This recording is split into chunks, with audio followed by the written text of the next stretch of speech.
গতকালই দিল্লিতে পৌঁছান তিনি। কেন্দ্রীয় স্বরাষ্ট্রমন্ত্রী অমিত শাহর সঙ্গে তার বৈঠক হয়।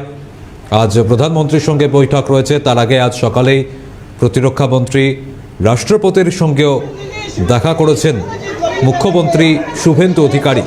আর এই মুহূর্তে বঙ্গভবনে পৌঁছেছেন তিনি।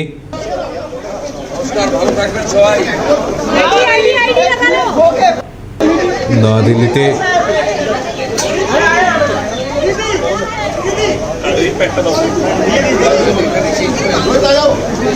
सर थोड़ा आगे आ जाओ। सर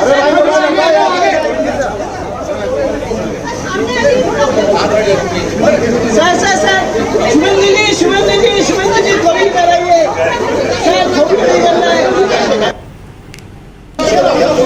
नमस्कार, ভালো থাকবেন সবাই। আইডি লাগানো। ওকে। मीटिंग में सर।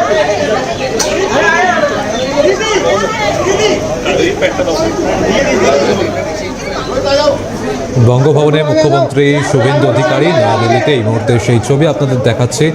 গতকালই দিল্লিতে পৌঁছেছেন, দুর্গাপুরে প্রশাসনিক বৈঠক সারেন। সেখান থেকেই তিনি দিল্লির উদ্দেশ্যে রওনা দেন।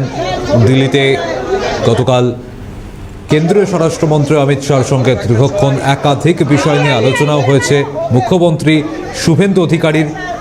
আজ প্রতিরক্ষা মন্ত্রী রাজনাথ সিং এর সঙ্গে তিনি দেখা করেন রাষ্ট্রপতি দ্রৌপদী মুর্মুর সঙ্গেও। প্রধানমন্ত্রীর সঙ্গেও আজ বৈঠক রয়েছে। দিল্লিতে একাধিক কর্মসূচি নিয়ে মুখ্যমন্ত্রী শুভেন্দু অধিকারী। এই মুহূর্তে বঙ্গভবনের ছবি আপনারা দেখছেন। মুখ্যমন্ত্রী পৌঁছাতেই সেখানে তৎপরতা যারা ছিলেন সেখানে তাদের মধ্যে উচ্ছ্বাস লক্ষ্য করা যায়। ফুলের তোড়া দিয়ে তাকে স্বাগত জানানো হয়। বঙ্গভবনের এই মুহূর্তে সেই ছবি দেখাচ্ছে আপনাদের।